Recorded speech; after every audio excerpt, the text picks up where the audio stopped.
আসসালামু আলাইকুম। আমরা আমাদের মাঝে আছে দুইজন মাওলানা, মাওলানা সাইফুল ইসলাম খন্ডলী হুজুর আর মাওলানা মোশাররফ হুজুর।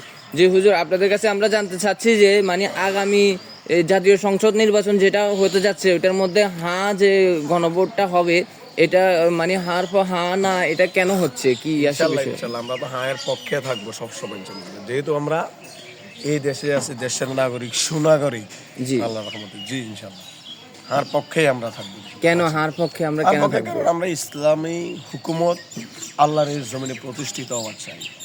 ওই হিসেবে আমরা ইসলামী দল তো অনেকেই দাঁড়ায়, তবে এর মধ্যে আমাদের কাছে ভালো লাগে, মনে হয় ছোট বড় সবাই আলেম ওলামা, দিন মজুর, শ্রমিক হতে নিয়ে যত পেশাজীবী প্রবাসী ভাইয়েরাও বলে, ভাই বোনেরাও তো বলেই সবসময় যে হাত পাখার জয় হবে ইনশাআল্লাহ, হাত পাখা।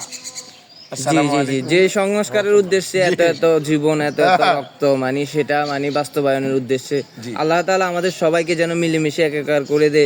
যে নতুন বাংলাদেশ সাজানোর প্রকল্পে আমরা আগাইতে চাচ্ছি, আল্লাহ তাআলা যেন আমাদেরকে সবাইকে মিলেমিশে সবকিছু দূর করে একসাথে নতুন বাংলাদেশ সাজানোর তৌফিক দান করে। আসসালামু আলাইকুম।